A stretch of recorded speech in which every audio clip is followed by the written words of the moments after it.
Yeah. You want me to introduce or you? All right, guys. Welcome to the coaching session for the Old Fart server. I'm Mike the support, aka Mike. Who would have guessed? Brief thing about me is I'm from the Netherlands. I do coaching as part-time work from the server and other sources as well. And I've been coaching Rocket League, I want to say, for a good 2.5 years, and I started doing it when I first hit GC. And today with me, we have two lovely fellow old farts from the server. We have ZX with a bunch of numbers that I can't remember, I'm sorry. And we have Kata Wolf. Hello. And so Kata Wolf won the coin flip, and we'll be doing her replay first. And then afterwards, we'll be doing ZX. And we have a nice counterpart. We have one EU player, and we have one NA player. If I remember correctly, both players are Diamond 2, so we will just get straight into it, starting off with Kata Wolf replay. Should be profile replays.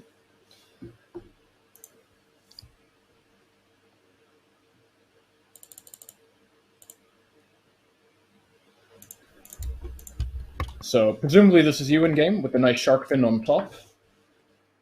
So you decide to cheat middle, which is always a good option. I do think, though, if you're going to cheat on the double diagonal, I think you can just hold this position and you can be patient. Because this is such a good position to be in if your teammate forces it to the sidewall. So off the bat, being very patient. I do like the pop into the air. So we can take a look at this situation here. So off the bat, this first touch is actually pretty good. And I think that you put your opponent under a lot of pressure. And so if you look back at it, Kata Wolf, what would you have done differently looking at this situation now?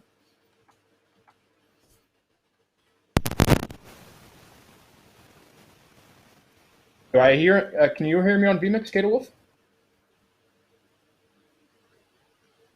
I don't hear anyone. I can hear you. I can't. I don't know if there's audio fallen, but I don't hear anyone else on VMix. Can you guys hear me? I can hear you, Kato. Okay. Can you hear me, Mike? Yeah, I hear you, Fro, but I'm hearing Okay. you on Discord, and I don't hear Kato. So I might have to unmute Kato on Discord, I'm not sure. And I don't hear Fallen either. It's weird. So I guess as a backup solution, I'll just unmute Kato on I Discord. think I can hear you now, Mike. Say something? Something. Okay, yeah, I hear you. Perfect. Okay. Yeah, So- sorry. Yeah, no worries. So we'll just go back to the situation at hand and work from there. Okay. So it should be this point right here. So after you pop the opponent, you see the opponent facing the play. What would you have done differently here? I'm not sure. I mean, I was going up to try and get like a 50. So, Yeah. or So get it in. the opponent here has you completely beat, but the good thing from this position is that you're first man. So Yeah. you have a bunch of different options in terms of like what you can go for. And so because the opponent has you beat to the ball, you could just go for the corner boost steal here and then live off the pressure for the time being. Because like the problem is that because you went up for the ball and your recovery was not that great either because of that, you risk getting challenged on the corner boost. So if Areolas gets the corner boost, then you're at a really big deficit right now. So you're forced to go to the mid boost now. And the problem is that because you lost the mid boost, Areolas is able to go for the challenge again. So this is like a complete swing and having a very advantageous position to a position where they can maybe break the deadlock in front of the net. Okay. So 50-50 off the bat, though, really good. Like these corner 50-50s are really hard, so it's a great job that you were very patient and let the opponent hit it into you. Teammate was unfortunately not ready for that. We'll just see. Rotation is good. Good patience here.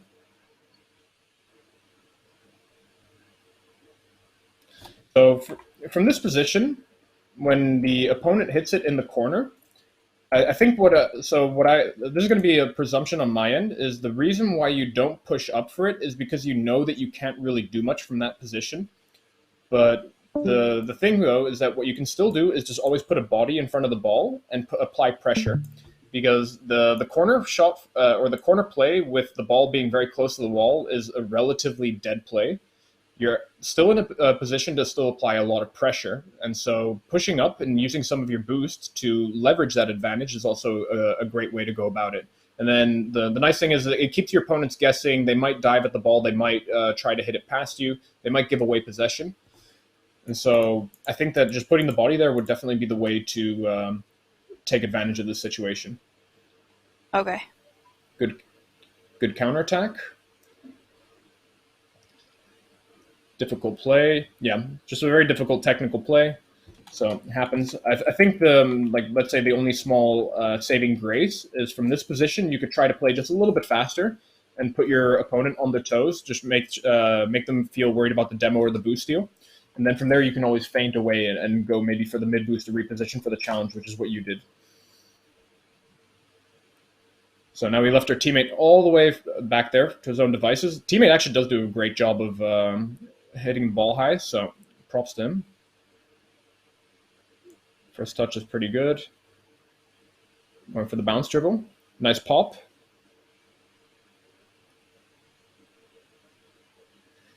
Yeah, so the way you play out this situation is it pretty much all depends on your ability to read these kind of bounces. So like this is just like a technical aspect of the gameplay that gets fixed through training and putting yourself in these uncomfortable positions. But like given the fact that you didn't read the bounce, it just means that your ability to play from this position is limited. So like this is just something that can only get fixed really with training and putting more hours into the game. But okay. I would say let's say you theoretically did have the read, the tight angle shot would be preferable. It's obviously very difficult to snipe the net from such a tight angle. But even the center would also be pretty good. And then the ideal thing to do from this position as well would be to use as little boost as possible so that you have enough for the recovery.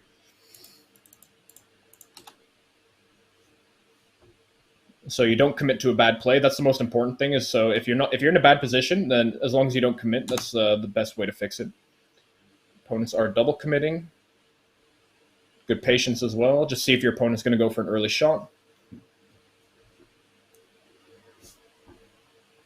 Yeah, so similar thing over here is when your teammate has an open net, and I would say especially so in Platinum and Diamond lobbies, the most important thing to do is just try to get there ASAP and cover whatever shots that your opponent misses.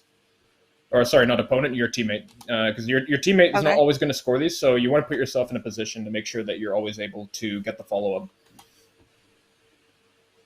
So I'd say that this is probably a situation that, we'll say in parentheses, should have been a goal, but no harm, no foul, because you're still 0-0 for the time being. So it's not like you put yourself in a position where you're going to concede.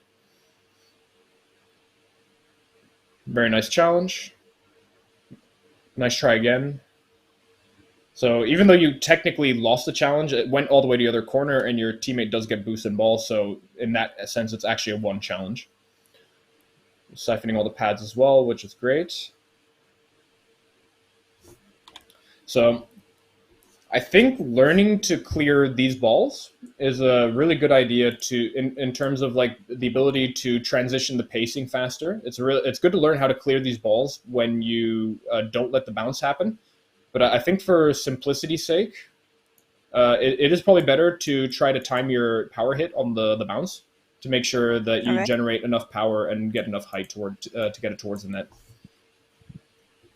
But if you do like going for these kind of balls, yeah, you do have to push up a little bit faster, and you want to hit it in the air before it gets a bit too close to the ground. Like this would be like the sweet spot to go for this ball, and then you hit it somewhere here.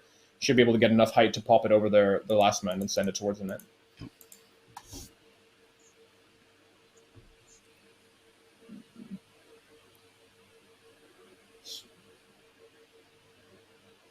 Good patience here.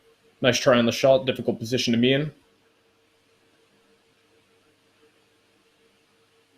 All right, teammate doesn't get a great clear, so I don't think you can do too much with this. We're just going to be a bit patient, see how the opponent plays this out. All right. Good thing here, this is, I want to highlight this probably to the other Diamond players and Plat players that might be in the chat, is Kato will identified this really fast, which is really important, is that it looks like this could have been a pass, and then almost all the, let's say, the armchair analysts, I will call them, they will say this should have been a pass. But Kato Wolf saw that it isn't a pass, so she doesn't go for it, and she just lets the teammate play it out, which is really important, because that would have been a very easy double commit, where Kato Wolf bumps the teammate towards the net and sends the ball center, so that's just an open net. So really good patience and good peace of mind to make sure that you don't double commit on that play and just see whether or not your teammate is actually passing it.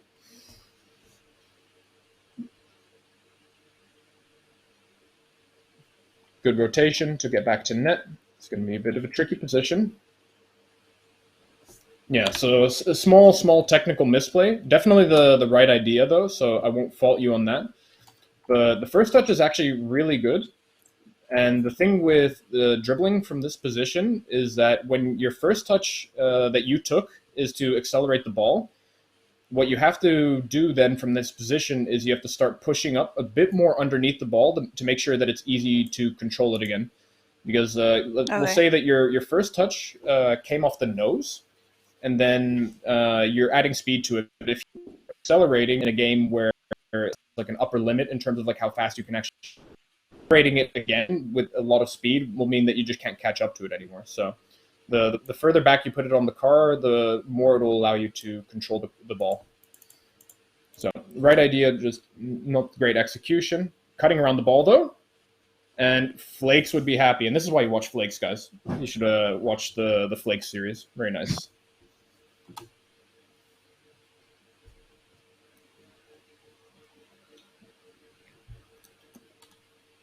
So I think it's is it a fair assessment, Kato Wolf, to say that you're mostly a ground player?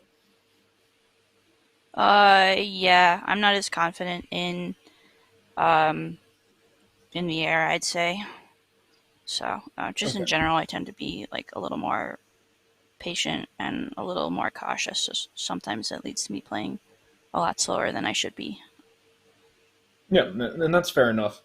And I think that for all the people that, let's say, are aspiring to push from Diamond to Champ, you don't need aerials to get there. I mean, I would recommend it before it becomes such a thorn in your side that it holds you back in the Champ rank for a way longer time than it needs to. But like generally speaking, if you get faster on the ground and you get better ball control, better shooting, like that's almost all you need to get to Champ. And I would even make the argument to get to GC, if I'm completely honest. But you don't have to be a well-rounded player until you start getting to the very high ranks, towards like the, let's say, more the elite level ranks. So with how Kato Wolf has been playing, which I would just say there's one overcommit in the air so far. Just generally, it's fine. There's no need to go to the aerial, take the aerial route in a lot of these plays. It's good patience again. Good thing again that you don't commit on a bad play. That's definitely something that you're very consistent at. And so if we're talking about just more of like a general long-term improvement plan, I would say that working on stuff like just reading a bit more basic bounces and trying to be a bit more confident off of them is something that that can help you a bit more for the long term. But the fact that you know not to commit because you don't have the read, that is also a good skill to have in general, because not committing is better than committing to a bad play. 50-50 was okay. Nice. Just dribble as well. Yeah, so the idea for taking the 50-50 in the corner was really good. And then the one thing that you can do to optimize the play just a little bit more is to try to single jump to shift your car this way so that you're blocking the ball here so that it doesn't go directly center. And one of the other things that you risk by not jumping on a 50-50 in the corner is that the ball like hits above your car like this, and then it just pops very high off the ball, off the car, and then it ends up going center. So I would recommend, as a general principle, single jumping off of corners or off of walls to block potential centers like this. Okay. So far, so good. Nice challenge. All right, so it looks like your opponent is going to the back right boost. So with the other guy recovering on the left, is going to be out of the play for a bit. We're just going to see how you play this out. So idea here to build speed, not a bad one at all. But from this position here, I think that what you'd be better off is try to use the sidewall a little bit more. So instead of less forward, more sideways, so that you still build the pacing advantage that you're looking for to take advantage of the 2v1, but just so that you can hit the ball hard, doesn't go too far in front of you, and then you have an easier follow-up play. Okay, so like more of a sharper angle, you're saying? Yeah, sharper Off the angle, more sidewall. towards the sidewall, because like hitting the ball hard is completely fine. It's just that if you hit too far behind the ball, it's just going to push it forward. So if you push it forward, it allows your opponent to get an ability to challenge. It means that you lose control because you have to wait for the ball to slow down a little bit. This center is pretty good, and then you instantly back off, which is also great. It's good patience here.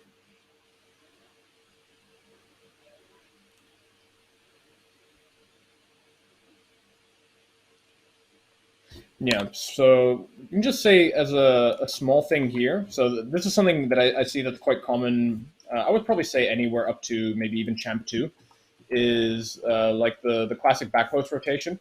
So in a lot of cases, back post rotation works really well if everyone knows how to do it. But if your teammate is cutting into the play too slow, it's sometimes easier if you just do it yourself. So I would probably make the argument in this specific situation with how your teammate's playing, it would be a bit better if you go for it first because it started to get a little bit dicey. But yeah, it's just something that you want to keep in mind is that if your teammate gives a little bit too much space on situations where you feel like they should be challenging way sooner, then sometimes you're just going to have to draw a line in the sand and say, okay, fine, I will start doing the early challenges. Make sure that doesn't get in front of our goal line. Okay. It's good stuff. Just going to let the opponent clear. So like here, your last man, and it's going to start getting a bit dangerous, I feel. So your teammate does try to go for the bump there. But I think from this position here, I would just respect the clear because there's like two things that are going on here, which I will rewind a little bit for this. Yeah, so here we are. So you saw what the first man did, right? The first man failed the challenge. And so when Yeah. the first man fails the challenge, what risk do you run by playing very stationary here from this position? Getting bumped from behind. Exactly. And then the other thing that we have this is like we just have a free bounce in front of the player, and free bounces are pretty much just one of the best positions to be in when someone is way too close because the bounce just means that you can hit it incredibly hard and incredibly high. And so you're better off from this position just making sure, okay, fine, I respect that there's a potential bump behind me and that my opponent has a bounce that leads to an easy clear. I think your teammate had the right play at heart, but it's a kind of coin flip on whether or not the guy connects with the demo. So I think it's just not worth the risk.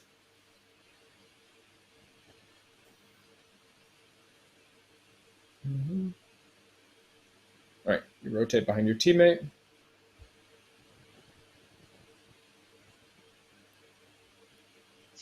I think for this clear, let's say right here as this ball comes in, you can already push up pretty soon because if my game sense is correct in terms of memory, what you're allowed to do from this position is you're allowed to use some boost, preferably collect some pads along the way.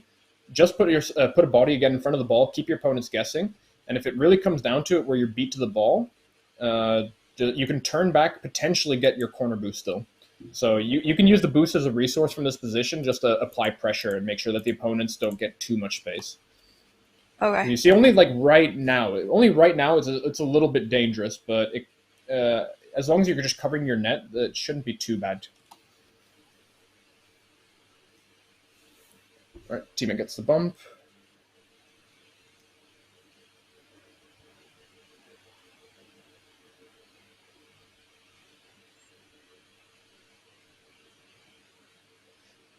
Yeah. So I think this is, let's say, as a general principle, I would say like these are the kind of situations you'll find yourself in quite often where there is a potential good play because the opponents are stacked, but you can't fully take advantage of it because you're playing a little bit too far away and a little bit too slow. So Okay. I think that we've seen this. I think we've seen this a good number of times in the games. And again, as a ground player, this is actually where you want to put yourself in these positions where you can always fish for value. And so fishing for value is just what you've been doing the entire game. It's where you put yourself in a position where you can maybe do something, maybe not do something. Just don't commit if you don't have to, and then always go back if needed. And so if you get comfortable playing a little bit faster and making decisions also a little bit faster, these are the situations where you can actually commit and get a lot of value. Because if you were to dive on this ball and get a half-decent recovery, the ball will center in front of the net, and then you should be able to score it yourself. Okay.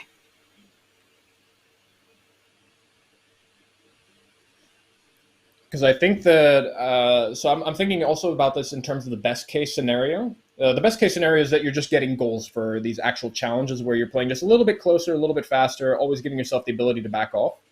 But then what also doesn't happen is that when you do commit, you're not too far away, you don't get the ball, you don't get beat on the ball, and then you're not leaving your teammate alone. Because the one principle of challenging that you generally want to abide by is, if I lose this challenge, does my teammate get left in a 2v1? And if the answer is yes, then you probably shouldn't challenge unless it's like a must situation. Very nice. Just see how this goes. Good that you don't commit on that. 22 seconds left on the clock, so there's no need to go for that. Ooh, nice try on the shot.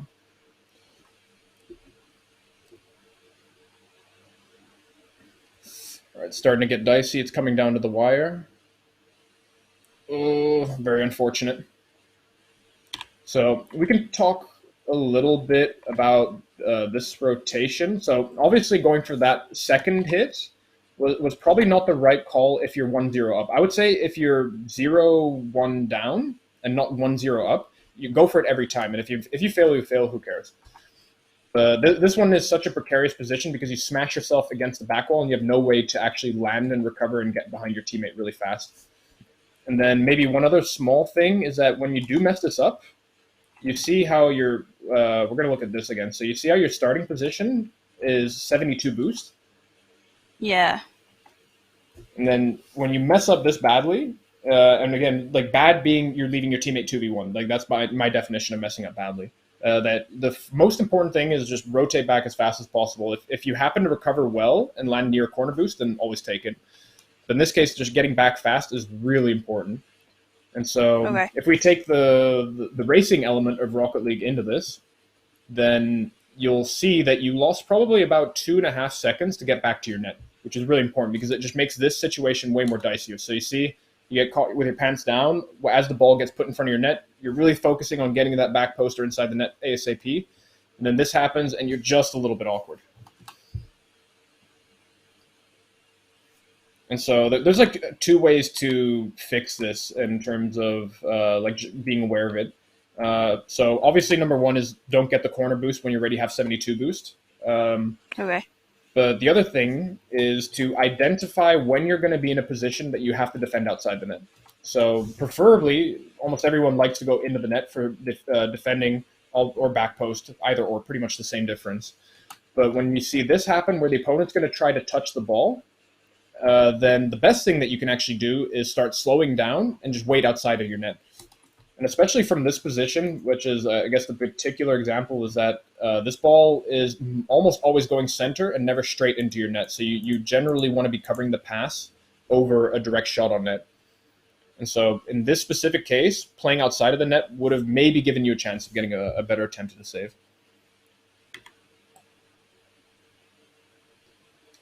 So we're just going to go straight into the overtime. Although we have a 0-second play. No.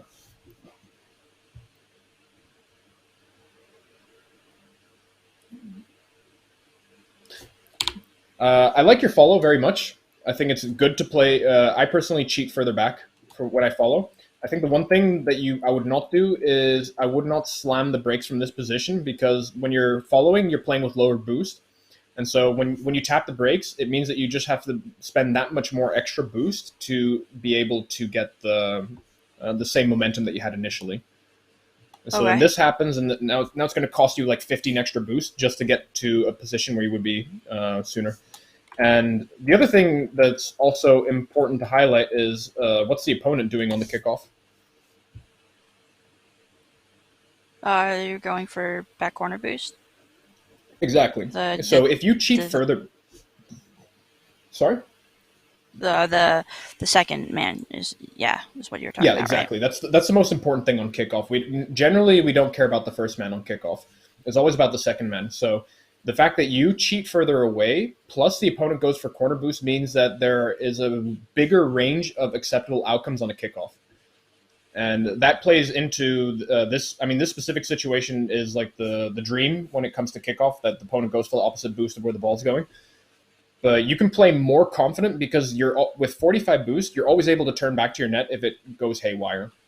Whereas you can just cover all these different outcomes. So unfortunately, because you played further back and you did that break tap that I highlighted, you end up losing the race to the mid boost, which depending on the rank would be considered a disastrous outcome. I think it's not the end of the world in Diamond, but it is an unfortunate one because just boost advantage matters across people playing at the same skill level.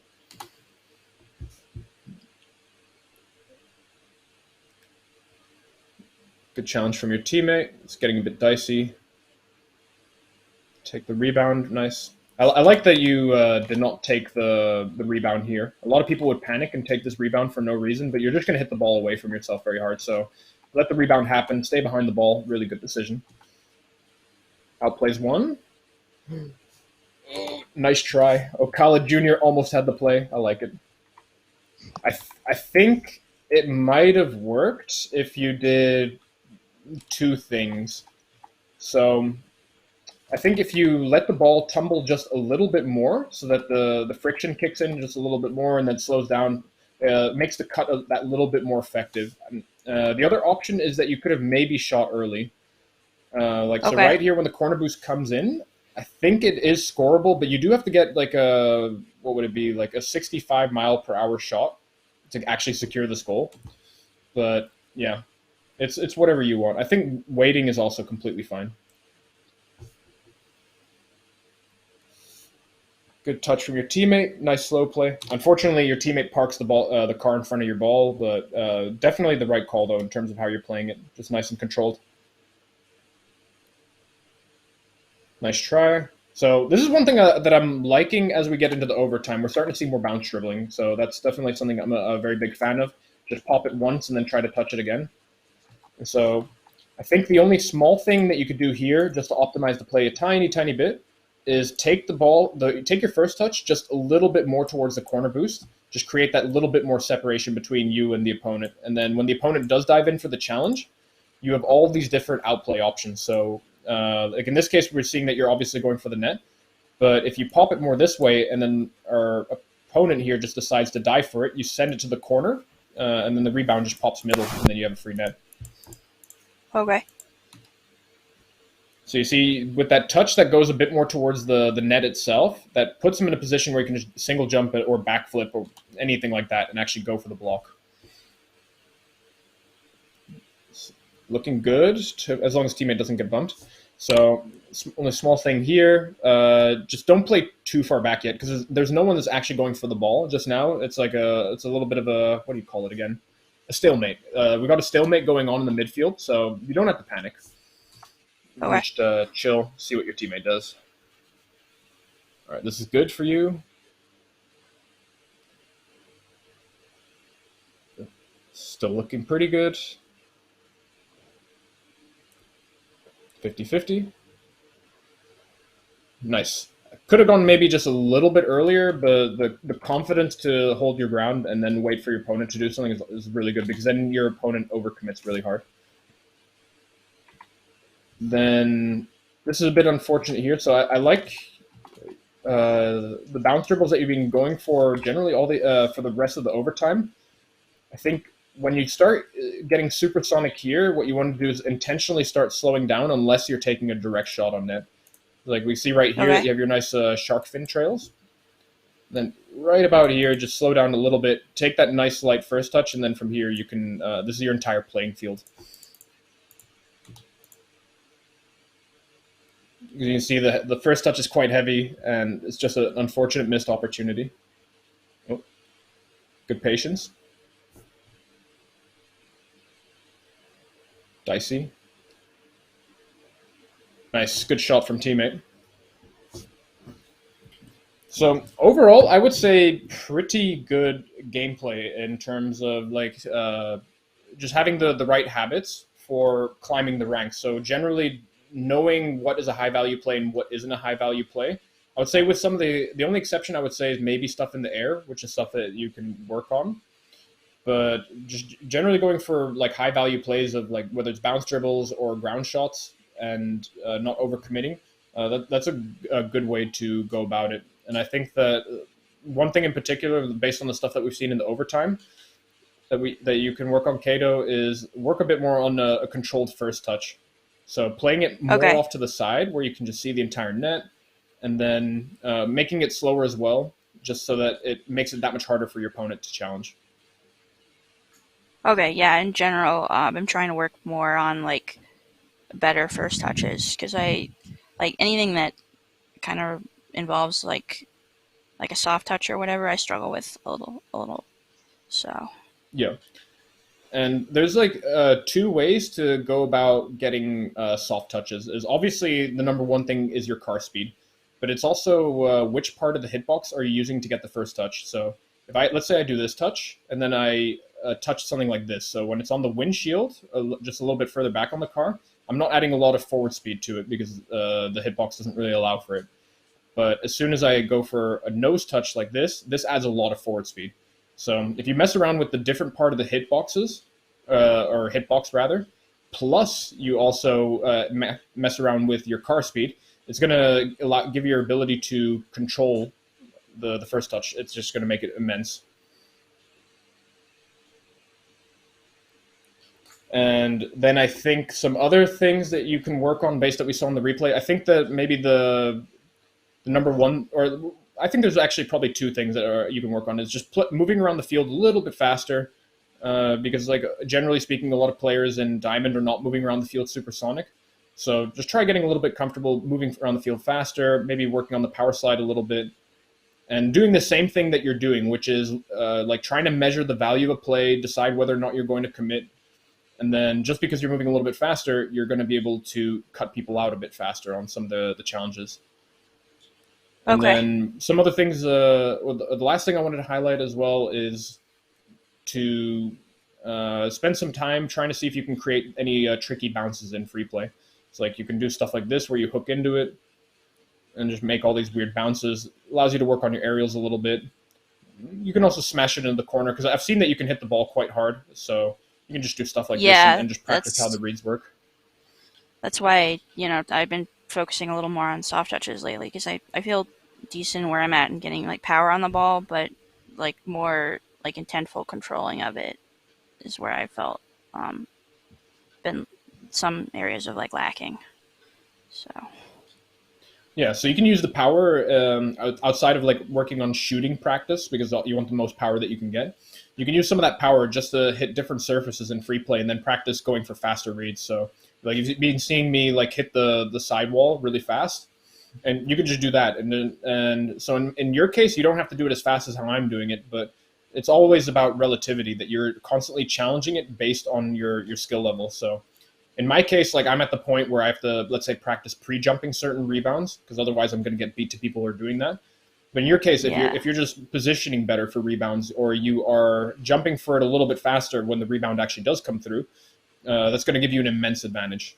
But I think primarily though it would be the positioning for rebounds because better positioning allows you to read the ball better. okay. I guess if you have any other questions, Kato Wolf, then let me know, and otherwise we can maybe hit the Twitch questions if there are any. Um, I don't think so. I mean, it sounds like just like speed is an area where I need to focus some time, both like on the ground and maybe also in the air. Even though I didn't have too many aerial plays in this replay. Um,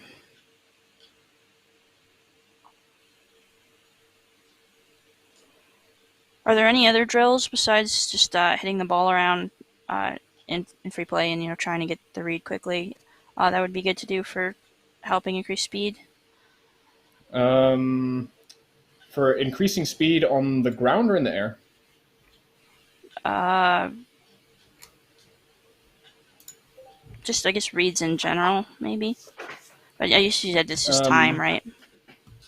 Yeah, it's a lot of it is time, and I think there's like a few things that you can do.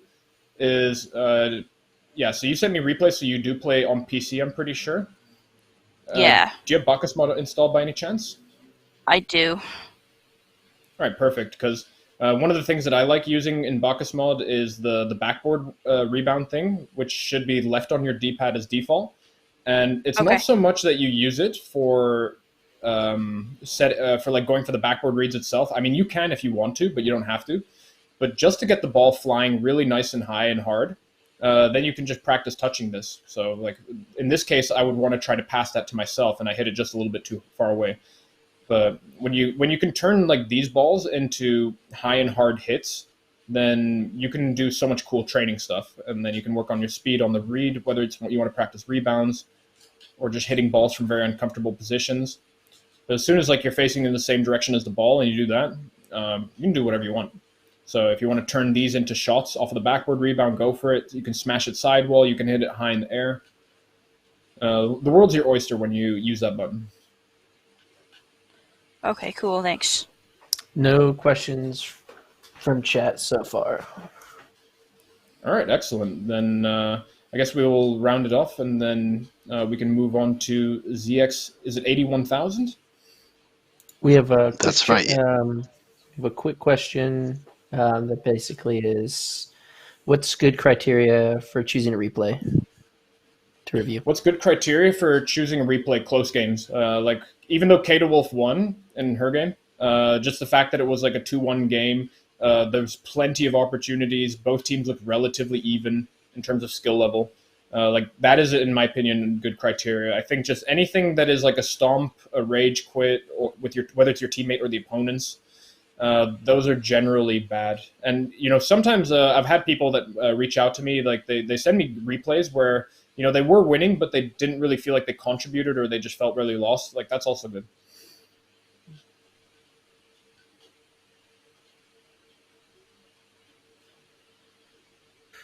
Cool. Thanks. Excellent. Well, thanks a lot for your time, Kata Wolf. Hopefully, you learned something from it. No, thank you. I think I got a lot of great info. So Excellent. areas I can work on. Does Kata Wolf need to stay in the VMix Fallen? I mean, if you want to stay, Does you're not more than need to, welcome but- to. Feel free. Yeah. Okay. Yeah, if you want to I'll stay, hang you out. can stay. If okay. So, and here we have the next one, ZX 81,000. Can you say something just in case I have you on VMix? Hi, have you got me? Hey, welcome. Yeah. So you're playing. Nice. Team name is EU Old Farts. Man representing us. I love it. The man of the people. So we're playing with Yer. I'm going to call him Yer. I don't know if it's Jer or Yer, but I will just call him Yer. So take a look at the start. Kickoff pretty decent and goes to the side. So we're playing in a pre-made session. What does Yer prefer doing on kickoffs? I don't know. I haven't played that much together with him, so. Okay. Because one of the most important things that you want to call is whether or not you're following. So it's either you go for boost or you follow. But it looks like Yer is playing really far back. Okay, yeah, Yer goes all the way back to the net. So that is unfortunate, but sometimes it is the way it is. It's generally, I don't know if Yer is in the stream or not, but usually you want to either follow or go for boost. Sitting in net is generally not what you want to be doing.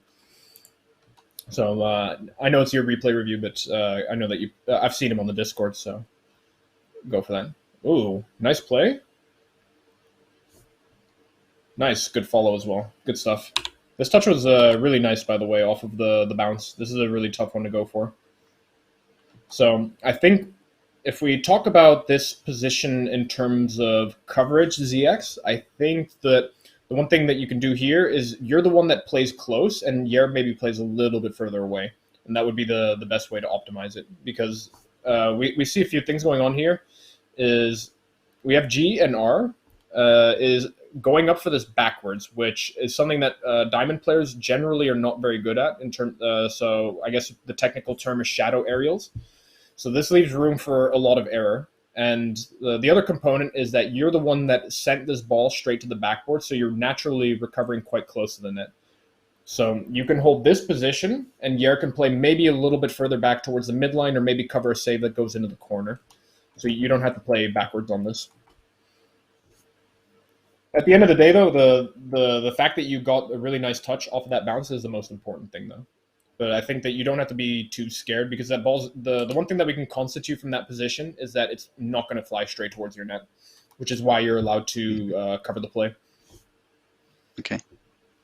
Very nice boost steal as well. That's a good piece of mind to have as well. So we see that Yair's recovering on the kickoff, and that I'm going to call him Doofus because otherwise it will be a bit too hard for me. The Doofus is going to try to go for the mid boost, so it's really important that ZX steals that as well. I think it cost me to making contact with the ball, though. I mean, we could take a look at that. So, do you get the? I don't know. Did you use any boost to steal it or not? Maybe it's just my. Actually, I don't think you used. I thought you used boost to steal it. No, you didn't. No. I mean, this didn't necessarily cost you. It's just it's a difficult technical position to play from, and this is the best way to work on this is grinding a lot of custom training, because there are a lot of custom training packs that have, like, let's say, more intermediate, lower level wall shots that you can work on, and so. The best way to get better at this is just to try it, because you can't say, oh, because I failed this in the past, I'm going to fail it in the future. Like, Rocket League does not reward that kind of mindset. So the fact that you're going for it is actually just the most important thing. But one tip I will give you is, quick, out of curiosity, do you use directional air roll or do you use free air roll, or both? Both. Yeah. Do you have two directional air rolls bound or only one? I have both, but I tend to prefer right. Okay. So, and maybe from this position, if you use air roll right, your car will, and you press it up until 90 degrees, then you can work from there and then try to shoot this, because for a lot of aerial wall shots, the best thing that you can do to make it more familiar with the ground play is to twist your car 90 degrees so that it's oriented like it would be for a ground shot. And then in terms of technical play, you're aiming for this part of the ball. So this is what you're owning your eyes on. And you're going to try to, like, side flip or diagonal flip into it to make sure that you actually get it towards the net. But yeah, it's a difficult play. Best mindset to have is go for it. All right, 50-50 is okay. So the only small thing I would like to point out here is that I think, at least for my taste, you spent, let's say, more time trying to focus on the read rather than getting better positioning. And so the reason why I want to highlight better positioning is because better positioning gives you, in some situations, it gives you a better read, but it also gives you more options in terms of ball contact. So on the way back to the net, you do want to focus on the read, because that's the most difficult part of the play. But you want to autopilot. Let's say the autopilot capabilities that you have in the game should be used to get supersonic as fast as possible. So it should be using some boost and getting a front flip or whatever flip you like using. Because that way you put yourself ahead of the play, and then it gives you more time to calmly read the rebound. And then if you're better at reading the rebound, then you can choose how to actually touch the ball. And so what we're going to see is, because ZX81000 took a lot of time in terms of getting back to the net, we're always defaulting to hitting this ball into the corner. And I would say that outside of using the flip, you actually did everything well, pretty much, in my opinion. So, like, in terms of how you approach the ball, I just think that if you stuck with the single jump and focused on getting the recovery afterwards, this play would have been a lot better. Nice try, very difficult player.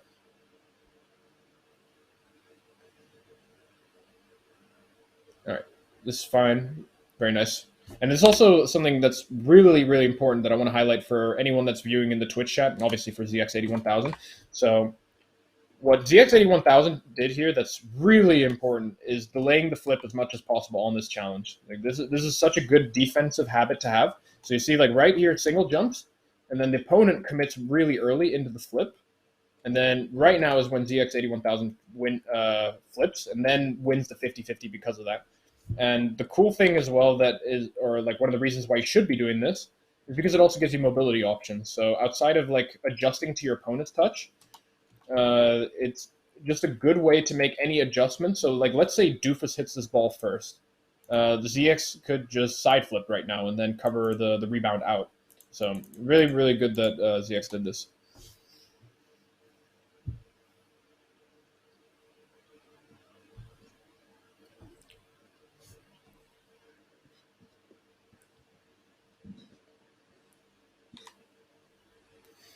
So, small thing here is I like that you understand that you're in a situation that will probably mean that you're always defaulting to defense.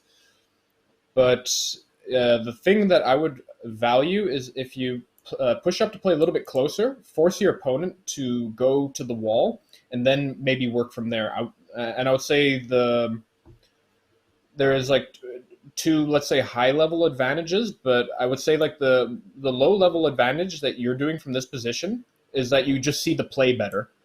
But the problem with the going for the play the way you're going for it is that it just gives the opponent a little bit too much space, and it doesn't give you a position to challenge.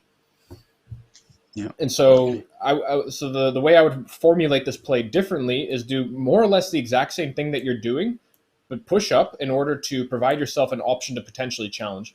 Because the opponent doesn't know that you're not going to challenge. So you could probably make the decision that you're not going to challenge from all the way, let's say, when you're roughly here on this side of the screen.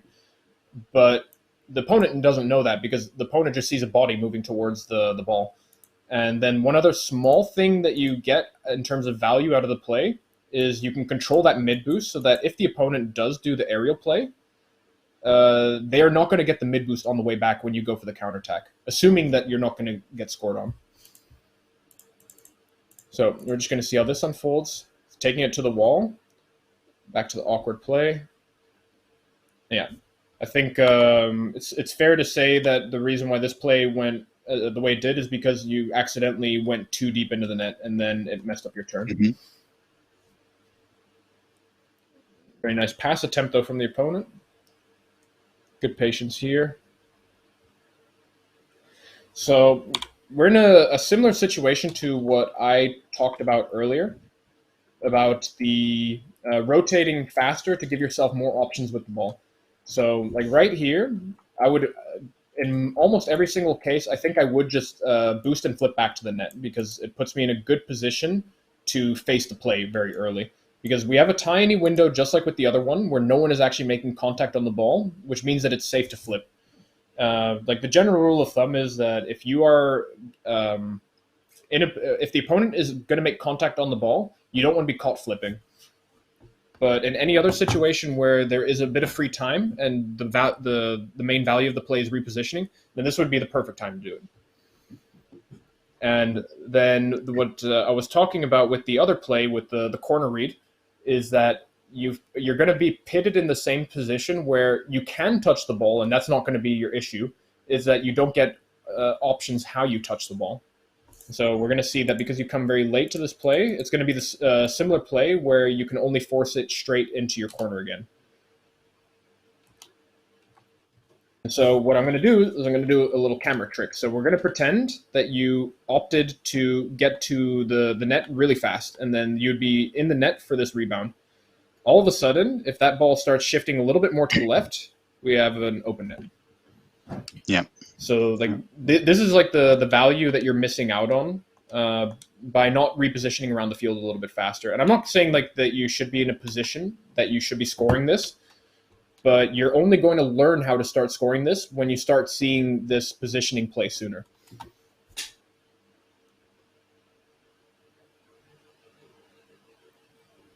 Yeah, dicey play. I think because you're first man, you could go up for this a little bit sooner. And if you look like an idiot for missing it, so be it. I think that just trying to make your opponent panic or second guess when you have your teammate in the net is the more important play. Oh, there we go.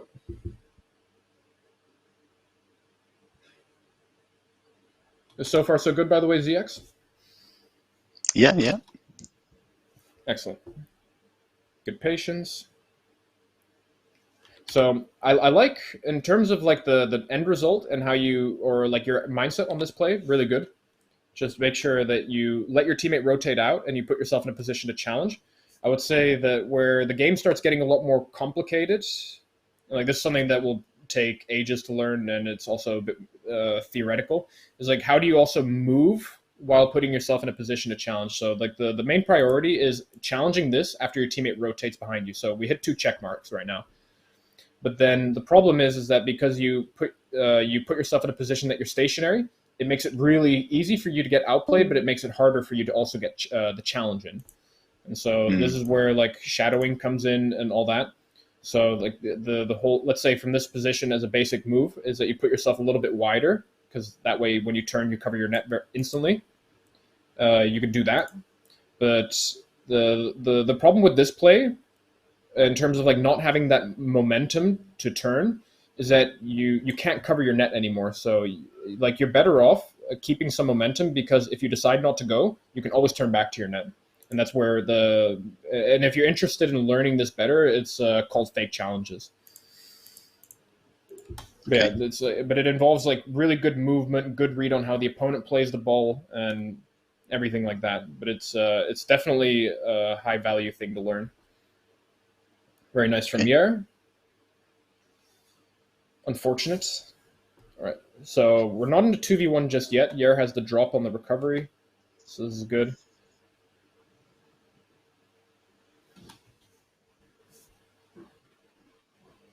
Ooh. I do want to talk about this play a little bit. So again, like I think the idea, I just want to mention that again, like you're hitting the check marks in terms of like what's the priority of the play. So the priority is to let Yer get behind you again, which you're hitting right now. And then I think where you get a little bit scared is that you just overdone it a bit. Yeah, I think you expect maybe a bit too much from your opponents. So like as a basic thing, what I would say from this situation is that this is probably like at the very least a 2-touch play. I would say this probably requires a little bit more, but your opponent has to get 1 touch to set this up, and then after that setup, maybe needs 1 more to get it going, and then from there that might be the 3rd touch. But we'll just say that it's at the very least it's going to be a 2-touch setup. So you don't have to worry just because your opponent touches the ball once. You don't have to play like it's the end of the world. And funnily enough, from where you were, that first touch would actually be considered passing it to you. But I think you're focused a lot on rotating and getting back to net. Good 50-50. Yeah.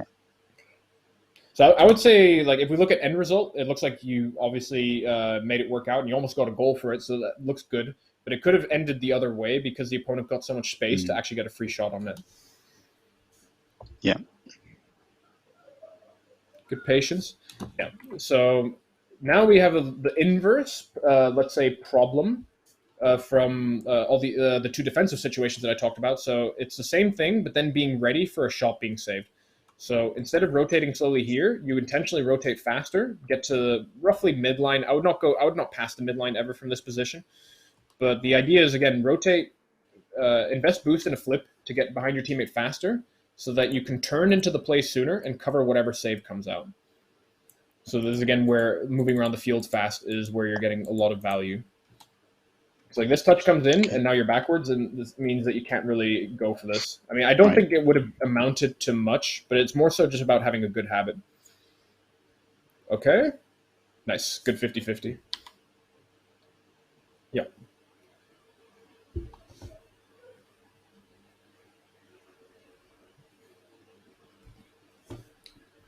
Okay, and so we're in a slightly different position, Twitch chat, where I will give a little bit of spoilers, because with Kato Wolf's replay, it was about how do you like create the advantage when you're kind of locked in a stalemate. But now we're in a position where we're 2-0 up, and how do we hold the lead? And I mean, spoiler alerts, because I mean, most people who send replays send losses. This does end up being a loss, so we're going to also put some emphasis on maybe things like challenges, defensive play. How do you make sure that you don't let this 2-0 lead slip away from you?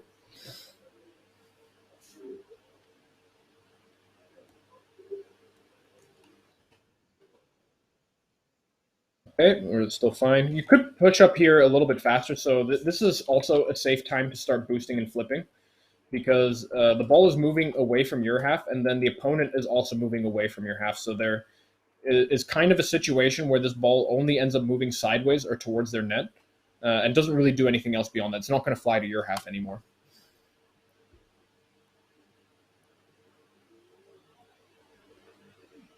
Puts it behind you, which is really annoying. Still fine. You're not going to concede. Yeah, I think Yer panicked a little bit. I think you're in. I mean, your movement wasn't very convincing, if I'm honest, but it's still fine if you take your time there because the ball's unscoreable. There's only like a specific angle where the opponent actually does have threat on your net, and then based on what we saw on the screen, there wasn't really much going on. So there wasn't that much threat there, even though you did make it look a little bit awkward. And yeah, so this is backward read number 1. So we're gonna look at how this came to happen. I'll go just a little bit further back. This happens. So so Yer goes again. So not the end of the world. Yeah, so you let Yer go, so you're just holding the line. And yeah, then this touch happens because Yer doesn't get the 50-50, and it's just really awkward and uncomfortable. So yeah, this is where you either have the read or you don't. There's not much to it because when you're in this position, I think it's reasonable to expect your teammate to have a 50-50 unless Yer specifically calls that he has no boost. That would be like the only way that I would play completely different and play more defensive. So this might be a comms thing, but from a read perspective, assuming that you don't have comms on this specific situation, I think it's reasonable to assume that Yer would have a 50-50. We have confirmation in Twitch chat. There was indeed panicking. There was a lot of panicking. Should I not have tried to go up for that one though? Because I didn't really like make any attempt to go up for it. I mean, I guess I was beaten anyway, but yeah. So I would make an attempt. I would just try something. So the crux of the play right now is: do you know that Yer has 0 boost? Because even though the Yer pops it off the hood and it goes in front of him, if he has 20 or 30 boost, he always gets the 50-50. I mean, assuming that nothing goes terribly wrong, but I think Yer is 0 boost. Yeah, Yer is 0 boost. So knowing that information, if I knew that information, I would wait in net. Whereas on like a kickoff situation, I specifically didn't say that, but then when I see that pop away from the player, plus knowing that it's 0 boost, then I just know it's a dead play. Like nothing's going to happen, and Yer fake challenges to hopefully get the corner boost. But if you don't know that Yer has 0 boost, then it's reasonable. For me, for my positioning as well, like I'm on the front post. Maybe I could have been back post at this point, I guess, but I don't know. Yeah, but that's hindsight though, because again, we're assuming that Yer is in a position to get another touch here, and so I would say your decision making is based on whether or not you know the boost count, and then from this awkward position, I would just try. I would just try something. Stabilize your backwards momentum. So and try to go for a straight up aerial, just so you can touch it and hopefully hit it back into the corner. Because I think what happened. Let's say if we look at this specific technical aspect of the play, is like right about here. You should have probably hit your throttle just to make sure that you stop building too much backwards momentum, and then just try a straight up aerial and hope you touch it. Okay. I think like the best tip to get better at defense in general is just try something. Try to go for the awkward play. When it's anything that is like gives the opponent, let's say, a backboard read, just try something, because 2 things might happen. You might actually hit it, which would be amazing. But the other thing is like you make your opponent whiff, because your opponent doesn't know that you don't have the read. They just see a car flying. So that might throw them off if you're lucky. Yeah. Okay.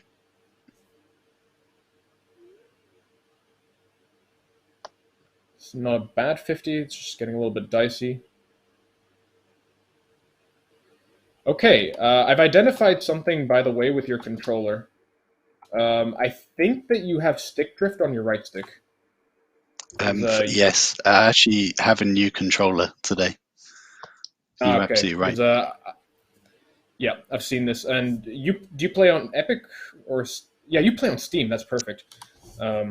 So I can show a quick fix because I've had this issue before. There is a way to fix it, but if you enable Steam controller settings, which you might want to look up the guide yourself, but you go through your Steam settings, you enable controller support, you get a controller support tab on the Steam page, and there you can increase the dead zone of your right stick. So I know a few people that have had it, and if you're on Steam, there is a fix for it. And otherwise, there might be a fix in the config files. I don't know if that would be the case or not. So it should be TA input. If anyone is savvy with computers, you have to find anything that is related to right stick, and you can change the dead zone there as well. So I know a few people on the server that have had it, and it's just fixable as long as you know what you're doing. That's good to know. Yeah, because it's starting to annoy me as well because the ball is off center. It's not in the center of your screen anymore.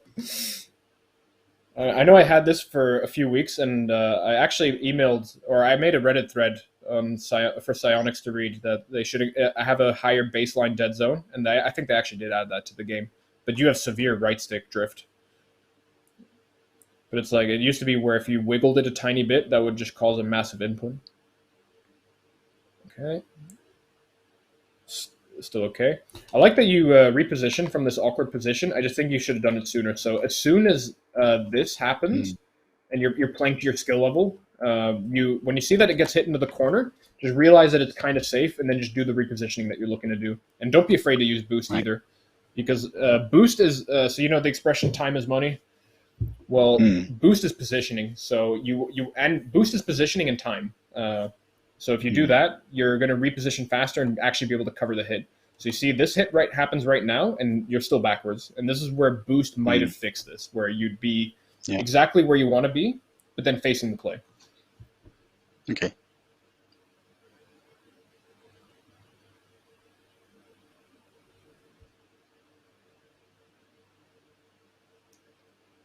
Doing a pretty good job considering the stick drift. Let's just see here. Okay, so I think your teammate got demoed. So here again, your first priority is start building speed towards your net, and then figuring out if there's a way to weave a challenge from there. Nice try on the drive challenge. All right, you do get the boost, so if Yer pushes out of net, you should be fine. And so, I mean, we could say that this is a double commit here, but I think it is reasonable in a diamond lobby to potentially say that your teammate might not have this. So just covering it and not going too ham on it is completely fine. Nice pass. Okay, so you could have taken over. That's a little bit unfortunate, but the pass is not a bad idea here. And then when your teammate backs off, just don't be scared. Yeah, I think we were on comms. I think we just we were saying we just messed up that one. Yeah. So, I mean, this is a little bit more of like a flowcharty mindset, but just because your teammate isn't doing exactly what you expect them to do doesn't mean that you should panic. So just because like one element of this play is not going according to plan doesn't mean that the whole play went to crap. And so just because your teammate did something unexpected here, you could still push up for this. Because like it's at the end of the day, you're not actually like double committing. I think that where you're in a situation where, like, let's say it's in the air, where backing off of an aerial to prevent a double commit is completely fine. On ground plays, it's a lot safer to double commit because you literally get on the ground way faster when you're double committing off the ground. So don't feel too scared on ground plays. Okay. The right stick is back. It's worse. It's getting worse. Yeah. So same thing here. Good boost grab, but just reposition faster because you could potentially play for a hit. So like let's say something that I am seeing as potential from this play is that Yer gets to the ground fast enough where it gets maybe a clear towards the sidewall. That's just something that I'm seeing right now. And with you playing like this, just not necessarily wasting time, but just playing slow, which means that you're not able to be in that position to take advantage of these free touches. So we don't get the dream touch, but that's fine because Yer gets to go again. And so the fact that Yer passed it to himself is actually also just as good. Yeah, just good patience here. Yeah, difficult position. So one thing I can do for you is after this replay, I can DM you a wall training pack. But maybe I think this is something that people are interested as well in the Twitch chat. So I might be willing to show some basic habits on how to work on wall shots. Yeah, that might be good. But the aerial off the wall training pack is in Twitch chat. Yeah, I found an even better one, so I'll use that, and maybe what I'll do is I'll post it if we have a thread or something, or maybe I'll post it in the mechanics training tips and tutorial. I can post it there as well. Sounds good. Because I know that in general, wall shots are just something that a lot of Diamond players struggle with.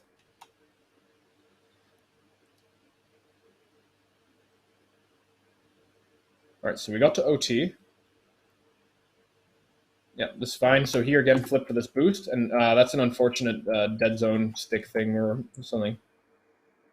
I think maybe the only way that you can fix that is you said you bought a new controller, so hopefully that fixed it. Yeah. But lowering your dodge dead zone a little bit also helps. Okay. Because personally, I probably would not recommend a dodge dead zone above 0.80. I think that's when it starts getting way too close. And so for some of the people that might be interested in chat, dodge dead zone just essentially refers how far does the stick have to be away from the resting point to trigger the flip. So the higher your dead zone, the more that your stick has to hit the edge of the circle or whatever it is that you play on. And if you find yourself double jumping a lot, it is probably a dead zone issue. Yeah, so we did get a little bit of a spoiler glimpse on what happened in OT, but we'll just see the lead up. So do get a pretty good kickoff here. Could just go for this boost a little bit faster, save some time. Unfortunate double jump. So the most important thing to keep in mind is when you make these technical mistakes, it's not that it's the end of the world. It's also that you lose a lot of time. So you're out of the flow of the play, and you're not getting that ability to create value just by moving around the field faster and then allowing yourself to weave in a challenge potentially.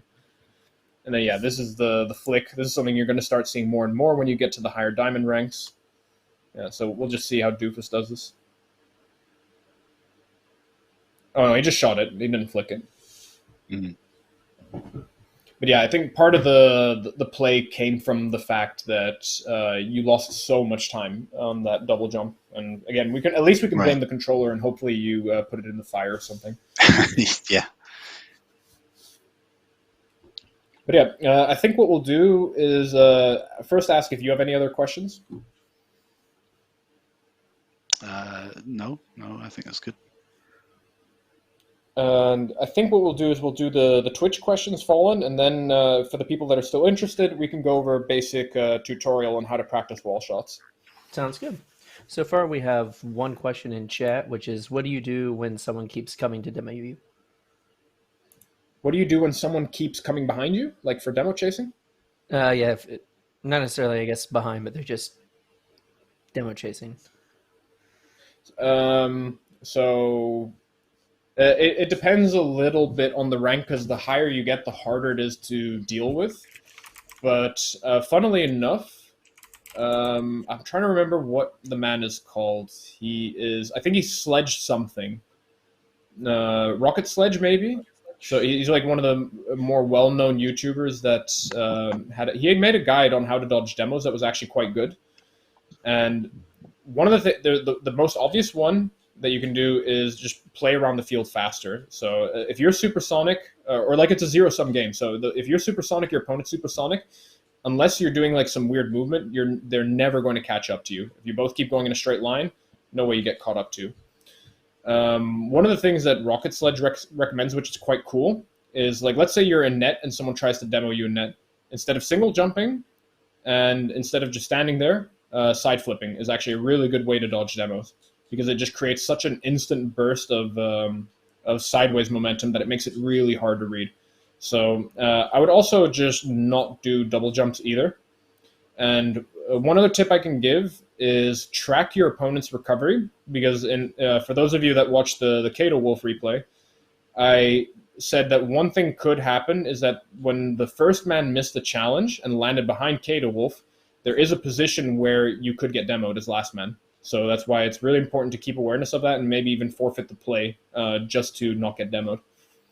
And the other thing that you can do is pressing your right stick and just like tapping this gently. So like if you tap this for like 0.5 seconds, you should be able to see if someone's directly behind you. And then generally where I get most of my demo dodges from is from playing with game sound. I think like most of the boosts that people use should be loud enough that you can hear them behind you. Are there any other questions? There was one about how to do a flip reset. I think that's just giving Black Flame the controller. But yeah. Okay, maybe what we'll do is we'll save that one for the champ or the grand champ tutorial. So tune in next week for the next level replay review. Yep. Cool. That's all we had. All right. From Twitch. So then what we'll do is we'll round off with some wall shots. Let's see if I can find the right shot. So the one that I would recommend, which I'm pretty sure is in the browse section, if you just scroll down, ground shots, Devo. No, I think I missed it. Maybe I just went past it.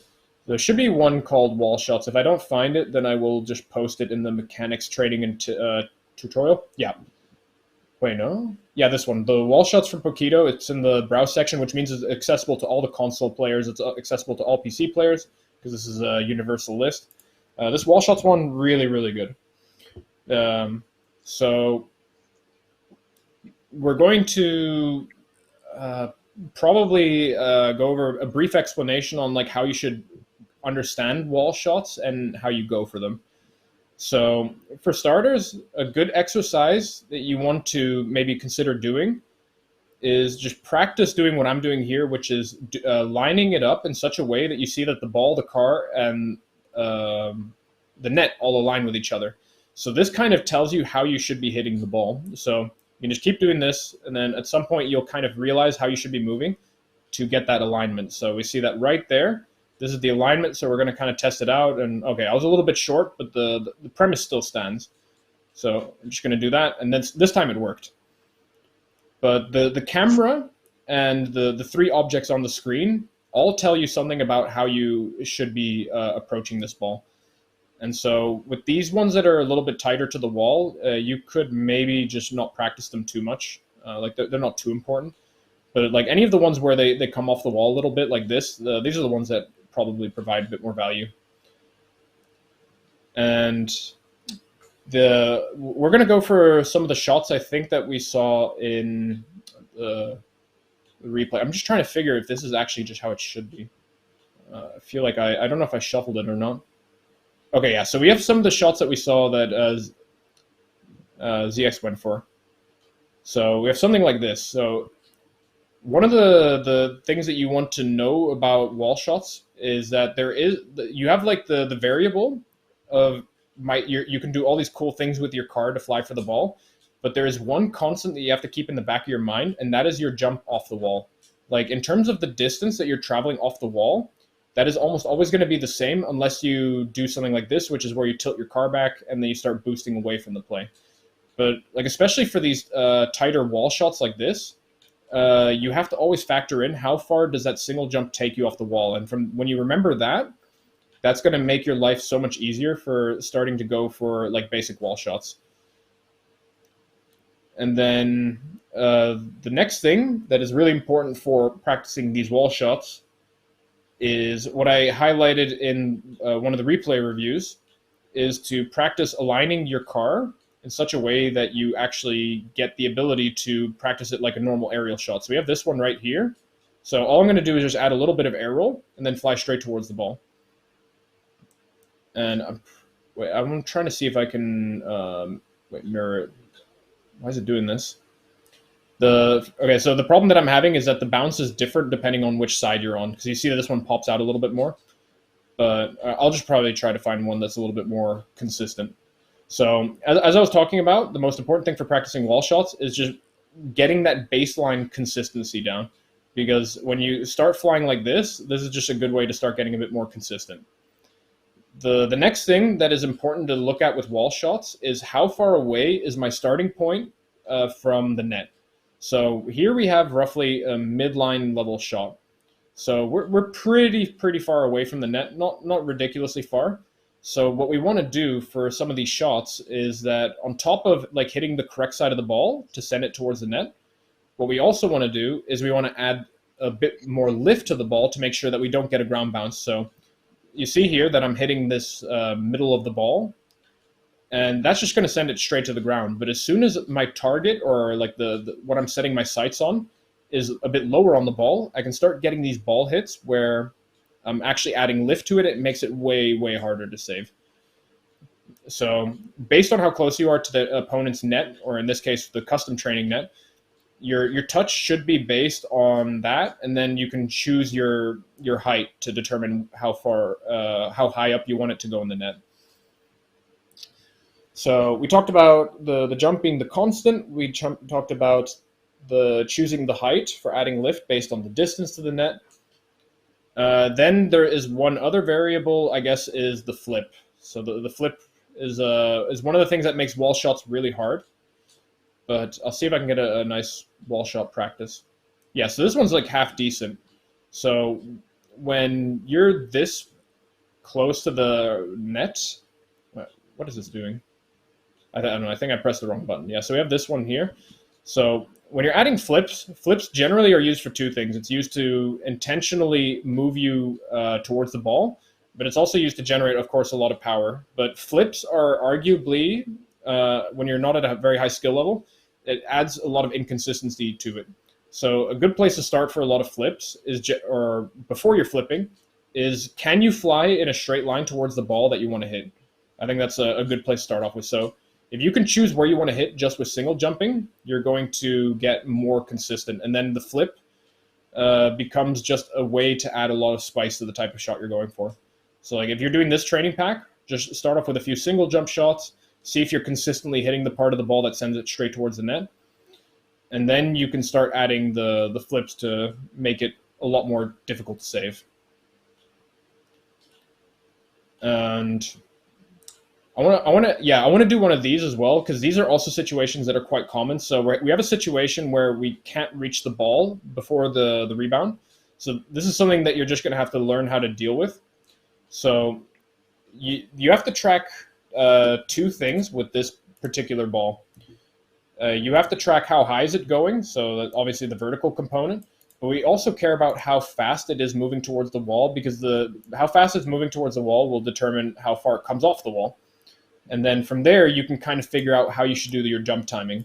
So I'll actually move to a more spicier training pack to give you an example, because this is almost the exact same thing as doing ground shots, where you choose your jump timing to make sure you don't hit the crossbar, for example. But yeah, I'm going to see if I can find this really spicy training pack and that are way better at highlighting when you should be jumping for shots. Yeah, it's this one. Yeah, so we have this one here. So we see that this sideways movement is pretty spicy. So I should be jumping roughly on the same time as the bounce, maybe just a little bit earlier. But as we can see here, like these shots are like almost RLCS level shots, so I'm not going to be very good at them. I'm also not a very good wall player in general. But the premise here is relatively similar, where we have a wall bounce that's going not too far fast left and right. And so that means that our jump timing can just be a little bit earlier than normal, specifically for this one. But we're going to try to find a really fast one where you're going to have to pre-jump way earlier. So we have this one here, one of the ones that you can't reach anymore. So with this one, I have to pre-jump it intentionally, because that's how it puts me in this position where I can actually strike the ball. But yeah, I wouldn't. If you're a diamond player, I wouldn't recommend doing these types of shots specifically from this training pack. But it's more so to highlight the point that if you want to send this ball towards the net, you have to put yourself in a position that always puts you behind the ball. And behind the ball means relative to the net and the surface that you're on. So for me, behind the ball is referring to this part where I can actually send it towards the net. But yeah, as you can see, this training pack very difficult. And then we have this one here. This is the anti version of the types of shots that I was talking about. So you see how slow this one's moving towards the wall? We want to intentionally delay our shot in order to be able to add more force towards the net. Because if I do the same pre-jump tactic that I've been doing the entire time, well, then you're going to get this. And this is not exactly what you want for a lot of wall shots. I mean, you can shoot this technically without taking the bounce. But if we say we're taking the bounce, delay, delay, delay, bounce comes through, and then the angle aligns a little bit better. And, oh yeah, I'm really sorry. So I probably went one level a little bit too fast, but I remember actually the most important one. So yeah, we'll just say that we're going now back to step one, which is actually the more core aspect of learning how to do wall shots, is your car orientation. And I feel really stupid for leaving that one last, but it's fine. So the other thing that you want to keep in mind is that when you're doing wall shots, I'll just do this without actually hitting the ball, just to make a better visual example. So I'm going to have car cam on, and we're going to see that, generally speaking, the car is going to go in the exact same line that has been going on the wall, but just off the wall. So one of the most important things to work on when you're doing wall shots is how is your car oriented? And the basic rule of thumb is if we say that this is 0 degrees, where your car is, the side of your car is parallel with the ground, you want to pretty much do anything that is above that in terms of angle, because that way you can always still build lift. So let's say I do this shot like this. I'm building 0 height, and I can't fix it anymore. I'm just going to keep going straight. But now that I have this, I can actually fly and build lift. So we see now we're going straight towards the backboard, and I'm even hitting the ceiling.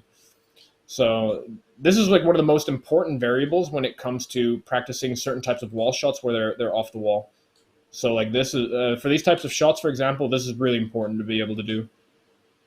Because like with this, I can set up all these different angles.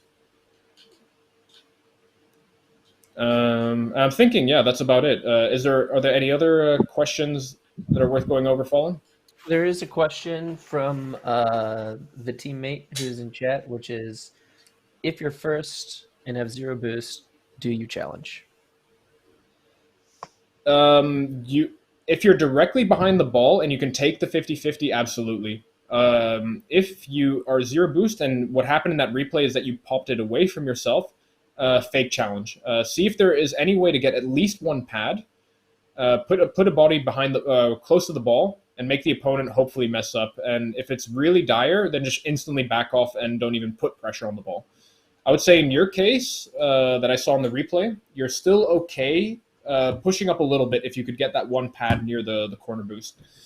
But beyond that, if you're completely beat and you see the opponent rushing you down, just leave it and try to go for that corner boost and don't commit. Cool, thanks. That's all we had. Yeah, I think so.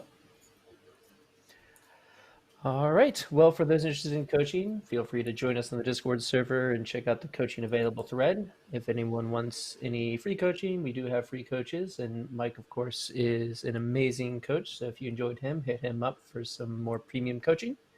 And thank you all for watching. And I'll see you online. Yep. Thanks a lot for joining, guys. All right. Have a good one. Thank you.